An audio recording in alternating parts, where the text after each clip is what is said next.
大家好，在防虫网内的初秋高丽菜呢，耗损了3颗但已经进入结球包覆状态了。而结头菜底茎处的果实呢，也开始明显长出来了。到目前为止呢，除了防虫网与自然蔓延的设计外呢，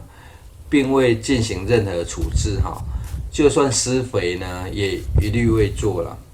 完全是采用自然农法就连网子内外的杂草呢，也都长得很旺盛啊。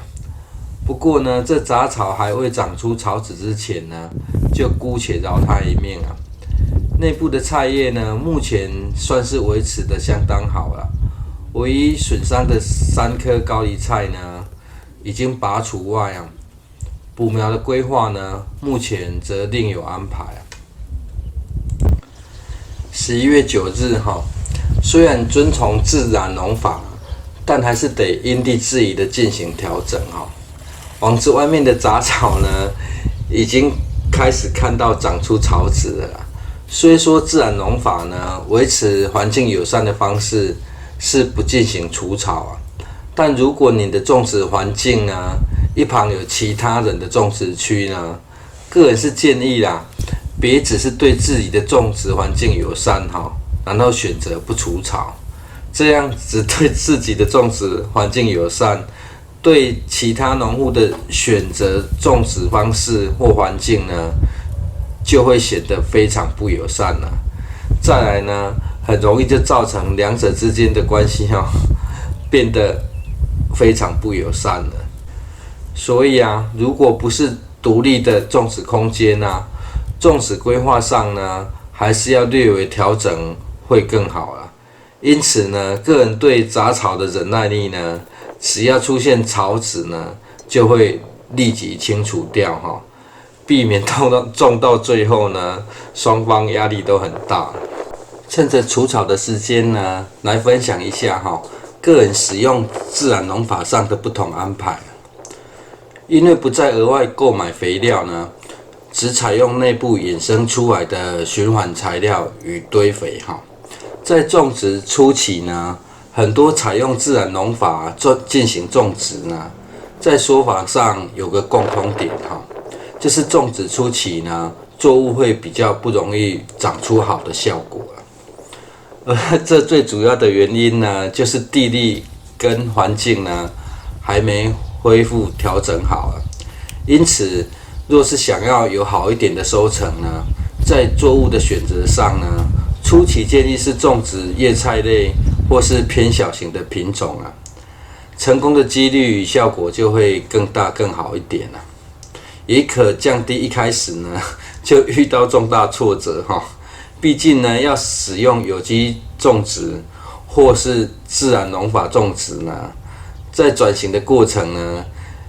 第一个要面对的就是时间跟耐心的考验一开始的目标呢，先利用种植只需要低养分的作物度过原则上还是可以种出很亮眼的作物接着来看一下在防虫网内呢，自由生长的初秋高丽菜呢，它的叶片软嫩的效果叶片轻松就可直接撕开外呢，连菜梗也都是如此的脆嫩而使用友善方式种植下呢，会发生什么惊喜呢？这突然发现的生物其实自己都很讶异内部竟然出现青蛙啦！这跟一般所说出现蚜虫的天敌呢，瓢虫落差有点大不过呢，这都算是土地富裕成功的一部分而一旁还有蚱蜢通常如果采用友善种植的话呢，蚱蜢算是在很早期就会出现的昆虫放大放慢来欣赏一下只是螳螂何时才会出现还有的等待接着来看一下这是内部平时土壤的湿度啦。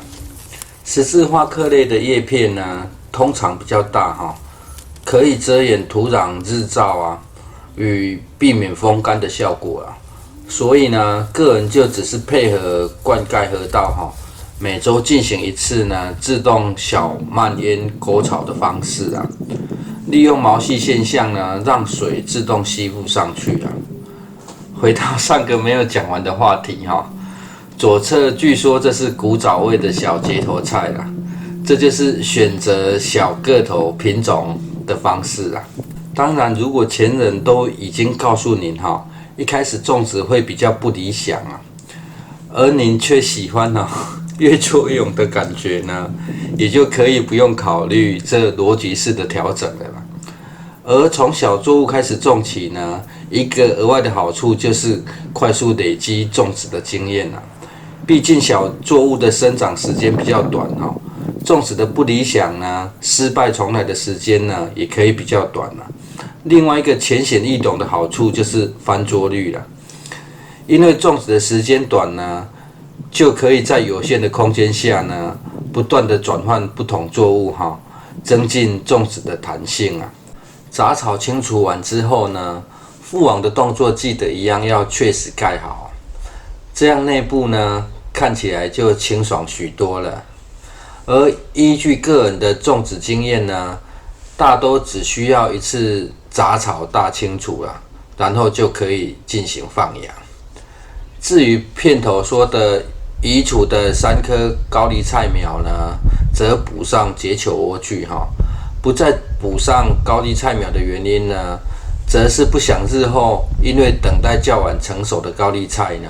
压缩了防虫网区域的种植弹性啊。进行第一次试吃哈，家中如果有小孩或老人呢，把菜种细嫩呢，就很有必要性啊。加上这对双胞胎呢，日前给的惊喜哈。讲什么？再讲一次，生日快乐！快乐快乐！你要阿公生日快乐！阿公生日快乐！那换你嘞？阿公的快乐！好。进行反馈的时候到了哈，因为这小孩子呢，已经会主动要求要喝汤啊，该是让结头菜来好好表现一下了。不过突然有个想法哈。就是平时结头菜跟黑芥蓝梗呢，煮汤的配料是相同的啦，加上都像是吃梗的方式啊，搭起来应该是很可以接受啊。于是呢，搭起来一起煮哈，效果还真的相当不错啦，建议可以尝试看看。11月26日哈，最后来看一下防虫网与对照组的差距啦。对照组的家庭式种法呢，就是进入结球后呢，就不再喷料啊，但没有防虫网呢，